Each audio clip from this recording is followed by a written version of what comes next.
Hi, everyone. I'm Christine Tulley, President and Executive Writing Coach at Defend and Publish. Welcome to episode 89, How I Got Started Writing Again After a Month Off. This episode is partially inspired by a workshop that's coming up for us in September of 2022 on overcoming writing slowdowns. I'll put a link to that in the show notes if you want to check that out.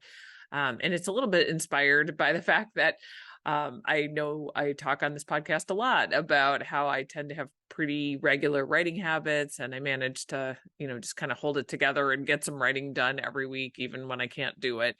And this past month, just a number of things have kind of thwarted my efforts, for better or for worse.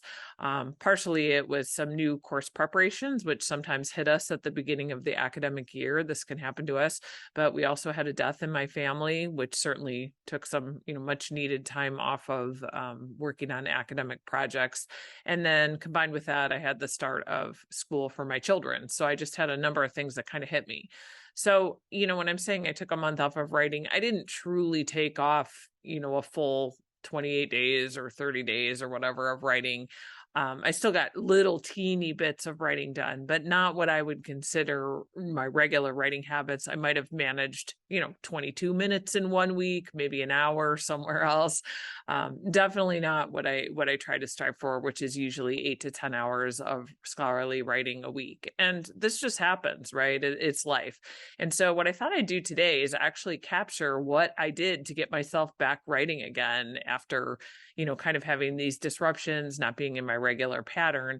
And I've got a couple screenshots to show you how I basically got started writing again. Because I think a lot of times we can talk about, you could just pick it back up or get started again. But I know it's difficult, and I like to write. I love research and writing productivity, and I find it difficult. So I thought I would share with you a couple of things that I did to get myself back into writing today. And I will share a screen with those of you that are watching this on the YouTube video. If you're not watching it on YouTube, you're just doing audio listening. The screenshots aren't essential, but you can check them out if you'd like to look at them. They are also on our YouTube video version of our Defend and Publish podcast. So if you're somebody that didn't even know we had a YouTube channel for Defend and Publish, you can check out many of our episodes on Defend and Publish on that channel, and you can see screenshots when you need to. So let's look at a couple for today on how I actually did it. I actually did these this morning. So I'm recording this in September of 2022. And so the shots that you're seeing are sort of like live action and how I actually did this. As a side note, I am making a concerted effort to try to show more of my own writing process, because I know I've been hearing from some of our listeners that want to see very practical things that I did. So here's how it went down when I started writing again this morning.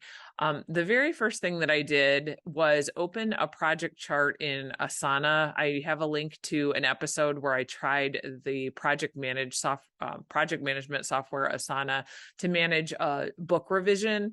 I'm still doing that book revision, like many of you with your projects. Like, I wanted to get my project, finished 6 months ago, 9 months ago, but it is what it is. So I opened up Asana first because, quite honestly, there are a lot of moving parts in a book revision, and I wanted to make sure that I was able to just see what was on that list. So all I did was kind of scan through it quickly and see what was there. The screenshots just showing what happened when I opened up my project in Asana. And there's some green check marks of items I've accomplished. You'll see a whole host of items that are not yet checked. I tend to move project or items that I'm not finished with near the top of the list. That's why it looks like I haven't done all that much on my book. I've actually done quite a bit. There's a lot checked off, but there's still at least 9 or 10 things that need to be finished. So that was the first thing I did, is just sort of manage, what am I doing with this project? What are the big bones of the things that I have to do?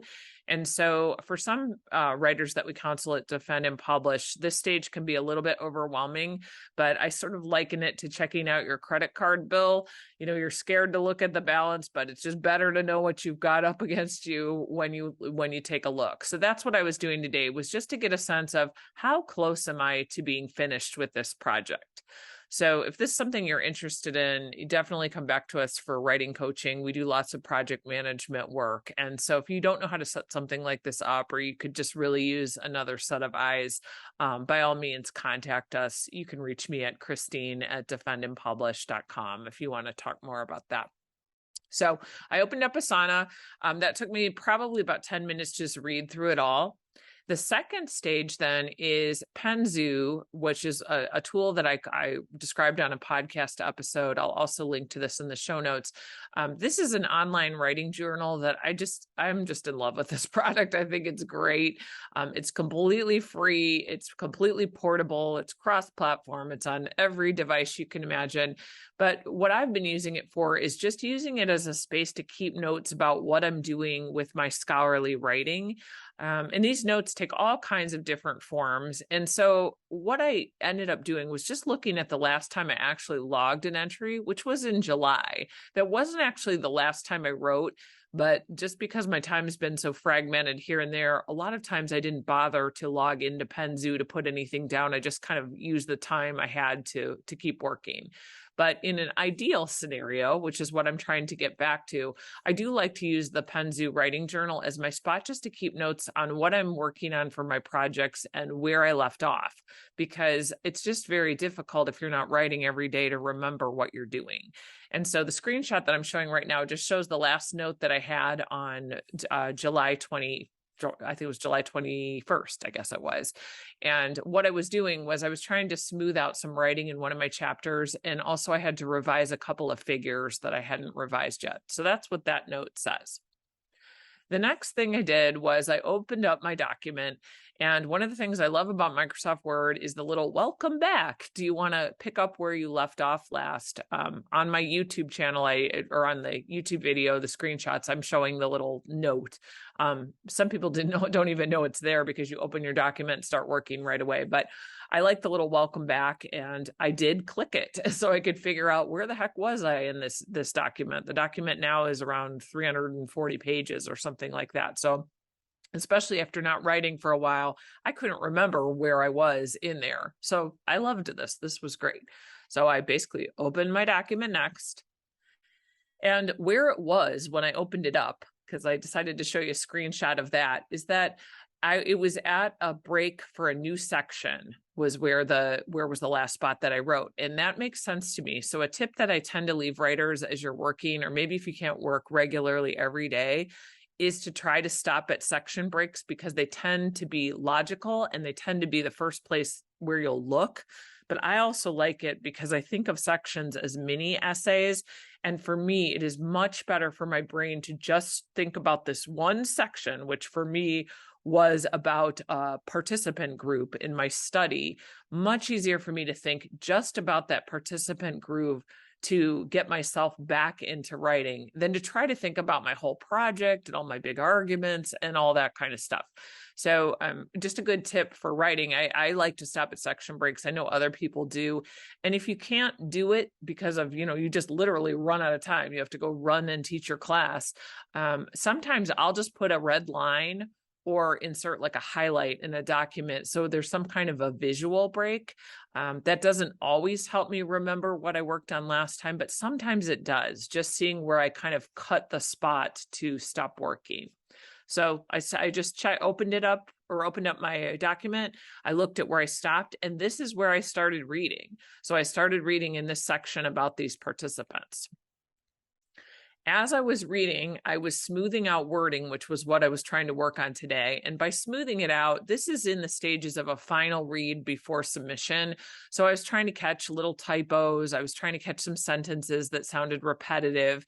And one bonus from being away from writing for so long was that I actually had the time to make some pretty significant wording revisions, which I would argue are a lot better. So yes, so that was actually something that I think was a benefit. But also as I read, I noticed new things I had to work on, which always is the case with writing, right? So I added some new tasks to Asana as I read on my project management chart, and you'll see that those are on there. One of the items I noticed was that I had a note saying that I was going to talk about lecturers who are academic parents in my conclusion. And I just couldn't remember if I did that or not. So I wrote myself a little note that says, do I talk about lecturers in the new chapter, or the new chapter 5? Also, another thing that I know I needed to look at was just to check the labeling on some of the bar charts. So I wrote a note about that to make sure that I knew my figures looked the way they were supposed to. Because if you remember, I looked back on my journal entry from July, and that was one of the things I was working on. So I hadn't yet encountered a bar chart as I was reading today, but I did write that in to make sure that I remembered to do that, because I don't know if I captured that anywhere. So I added a few new tasks to Asana as I was reading today.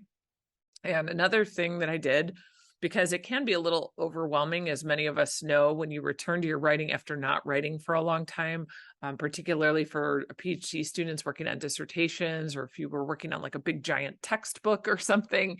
I did take a couple of breaks, usually every 40, 45 minutes. I just needed to stand up, took a little stroll around the library, and I did take a few minutes to just stare out the window and look at the trees for a few minutes, just to kind of reset my brain.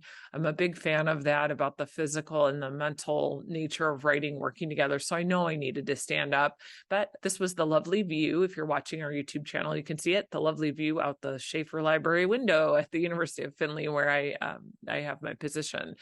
So, this was definitely worth it for me, because I could also be mentally processing what I was doing while I looked out the window. And I noticed for me that was just helpful, because as I stared out the window at the tree, I remembered, oh, I could also do, this task, or move this section in another chapter. And again, then I could go add those tasks to Asana. Once I finished the time I had available to write, because I'm leaving to go teach. So what I did was I left a few minutes to update my PennZoo journal and make a new journal entry. And I've been titling my journal entries in PennZoo what I actually did. So what I did was I wrote taking stock after a 6-week break and thinking time placement. That note will make no sense to anyone else. And it was more like 4 weeks instead of 6, but I was just trying to reference the timing of the last time I made an entry. What I know here from looking at this journal title is that basically this is where I got restarted after not writing for a while. And also I have a section about what happens when you think about writing, but don't actually write. And so I was trying to think where that goes. And that's why I named the entry Thinking Time Placement. So you can actually see a snapshot of my PennZoo journal and some other things that are on there. But for those of you that are on audio only, what I listed on there were today's projects. So what were things I wanted to work on today, which are some notes I made when I started. What I actually worked on today. So I have a list underneath a heading that says worked on today. And then I listed what it was. One thing that I did note on there is I started on page 74 when I started reading, and I ended on page 97. So I've done edits for those pages. And here's another reason why I like PennZoo. It's just very satisfying to see from one day to the next what I actually worked on. And then I also wrote a little note to myself for tomorrow. And what I'll do on tomorrow is open up my document, go to page 97, and keep smoothing that wording in that second chapter. And then I also had a little note about what I did with the thinking time paragraph I was concerned about. So I put a little note saying, hey, it ended up on page 97, which it did. So I updated the journal when I completed my writing session. And I want to close with thinking about what getting back to writing looks like for you. We hear this all the time with our clients about, oh, we really need to get back to writing. We need to figure out how we're going to, make writing habits a little bit more efficient, or something that works better for the fall 2022 semester. And I would try to think about, what does getting back to writing look like for you? For me, it meant getting back in my routine of writing on weekday mornings in the library with my cup of coffee, with my laptop, with my hard drive, with my paper notes. And so I took a picture of this, because this is what it looked like when I was thinking about getting back to writing. For you, it might be something totally different.